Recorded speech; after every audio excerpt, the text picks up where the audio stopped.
everybody, welcome back to another episode of 5 Minute Gaming News, the show that may or may not be 5 minutes. Today in the news, not actually the news, more of a shameless plug. Today in the shameless plug, that's where we're starting. I want to give a shout out to friends of mine, to friends of the show, who are starting a brand new roleplay, live play, whatever you call it these days, you crazy kids, of D&D, featuring some really amazing people. They have a Kickstarter right now, link down below. Who's in it, you may say? Why, an amazing cast. I'll just drop some names. Ben Starr, friend of the show, been on the show from Final Fantasy 16. Just some guy named Doug, who may or may not be the voice of Geralt of Rivia. You know, who knows? Of course, one of my very good friends, Holly, who, if you were wondering, Jesse, how on earth did you spend all that time with Jeff Goldblum? It's because of Holly. And many, many more. Please click the link down below, help support them. If you have the cash, they got a tier that's like, put your own character in the game. And I'm not saying you should do this, but what if Cheezel showed up?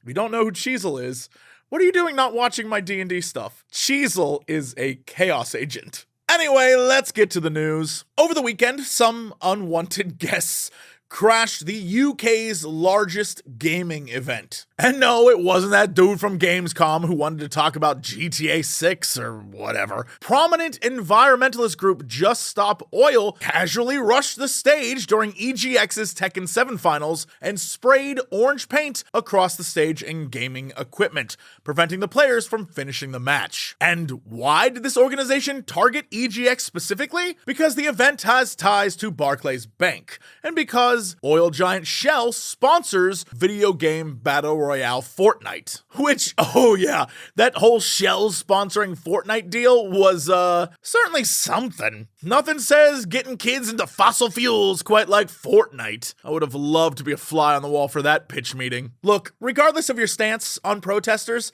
or what the hell Tekken has to do with Fortnite and Shell, I will say this: video game live shows need to step their security up. People are just walking up on stage and it keeps happening more and more.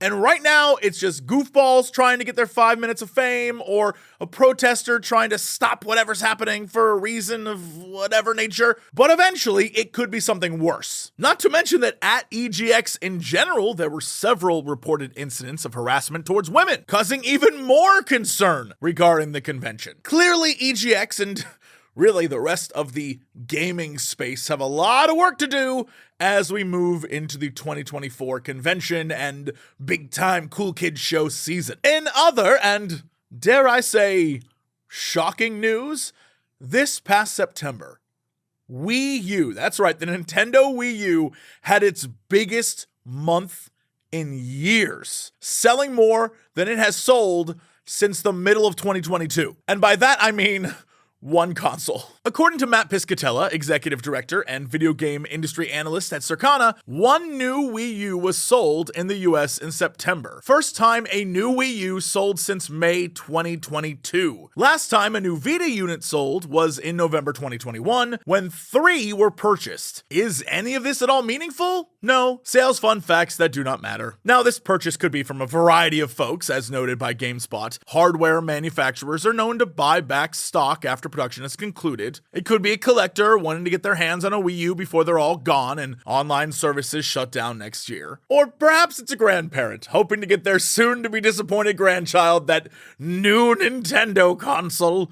Who knows? We'll never know, but it's just a weird thing to think about. You know what I mean? This whole idea of one selling, and the last time one sold was 2022, puts a lot of the gaming industry in perspective, and maybe, just maybe, that Wii U will find a good home, I hope. And then Pete Hines, Bethesda's head of publishing, is stepping down after 2 decades. In a statement made across social media, Hines shared, "After 24 years, I've decided my time at Bethesda Softworks has come to an end. I'm retiring and will begin an exciting new chapter of my life, exploring interests and passions, donating my time where I can, and taking more time to enjoy life. This is not a decision I came to easily or quickly, but after an amazing career, culminating in the incredible launch of Starfield, it feels like the time is right." Hines went on to thank the Bethesda family and all the fans that he's interacted with over the last 24 years.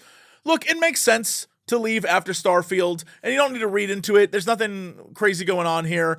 The next big Bethesda game is going to be many years out. Let's just all agree that's the case. And so if you're ever going to retire after the release of a game, it makes perfect sense to do so. Starfield happens to be their last big release, and all that does is bring into focus that we probably won't see another Bethesda game for quite some time. So if those of you who are not into Starfield were like, well, I'll just wait for the next one, enjoy the wait. The crazy thing is that 2023 has been a wild year for gaming retirements. Hines now joins the ranks of so many other notable figures in the games industry who have announced their retirement this year. And this, of course, could be linked to studio restructuring and all the layoffs we've seen. But if they're not, my assumption is, like with a lot of people, they made it through the pandemic.